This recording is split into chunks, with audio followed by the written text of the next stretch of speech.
From the Detroit Free Press, I'm Robin Chan with today's Voice Briefing. It's Wednesday, June 5th, 2024.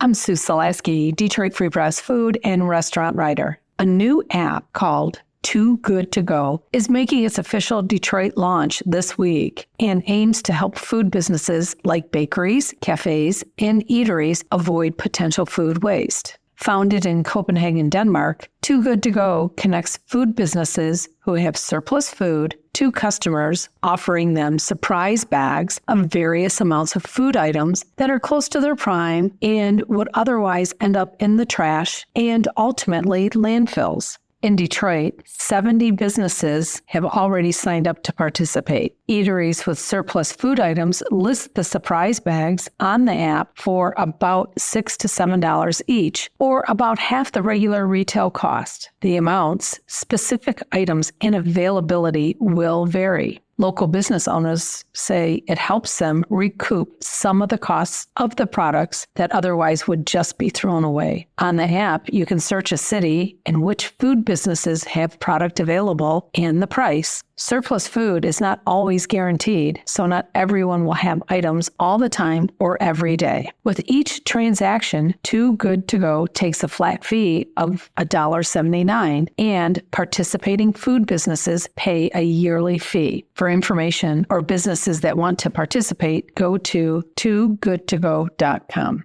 From web editor Tanya Wild. The Michigan Department of Natural Resources recently had to euthanize about 31,000 Atlantic salmon at the Harrietta State Fish Hatchery in northern Michigan's Wexford County. According to the DNR, the fish were sick with bacterial kidney disease, or BKD. BKD is a bacterial disease that causes mortality in trout and salmon, and is believed to be largely responsible for the decline in the Great Lakes Chinook salmon population in the mid-1980s. The DNR discovered BKD in the salmon in early April during a pre-stocking inspection. Michigan State University Aquatic Animal Health Lab staff confirmed the presence of Renibacterium salmonarum, which causes BDK.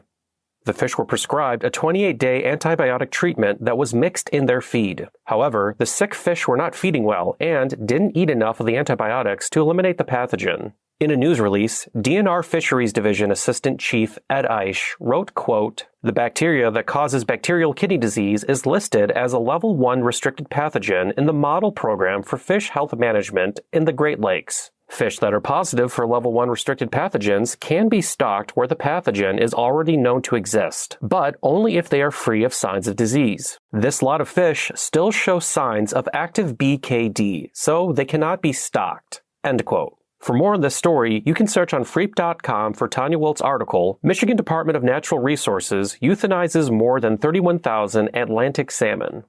I'm Andrew Burkle with the Free Press Sports Department. It's been a few days now since the Tigers decided to send first baseman Spencer Torkelson to AAA Toledo, but the former number 1 overall pick continues to be the talk of the Detroit sports world. Tork, as he's better known, has really been on the struggle bus since spring training. After hitting 31 bombs last year, Torkelson didn't hit a single home run until May 12th this season, despite playing in almost every game. However, things really escalated over the last few weeks, when his stats went from bad to worse. Tork hit just 138 with 18 strikeouts over his last 15 games with the Tigers. But the team really didn't want to make this decision unless they absolutely had to. It's the kind of thing that has major ripple effects on his confidence, on the lineup, and importantly, also on his teammates. Take Riley Green, for example. The sweet swinging outfielder has come through the ranks with Tork pretty much the entire way. Both players debuted during the 2022 season, and during the year, they pretty much spend every day, all day together. In the locker room, in the dugout, just hanging out, whatever it is. These guys are a duo, and that's left Green feeling pretty lonely and hoping his partner in crime can figure things out and quickly return to the big leagues. Or as he says, he knows he will figure things out and return to the big leagues. Meanwhile, veteran Mark Canha, who plays outfield but is slated to fill in at first base a bit for Torkelson, said that he can really feel Tork's pain because he's been there. He was demoted multiple times during his time with the Oakland Athletics, so he knows what Tork is going through, and also is an example of how things can be turned around. With this being the second time Tork has been sent down to AAA in his 3-year career, it's probably safe to assume he won't be rushed back. There are swing changes Torkelson needs to make to get back on time with the fastball, as our Evan Petzold has reported on at length. But there's no two ways about it. The Tigers need what Torkelson can be. A power-hitting first baseman who can slug 30-plus home runs is often what it feels like this team is missing. Now, it's a waiting game for the Tigers fans, coaches, and even the front office. Can Torkelson figure this thing out?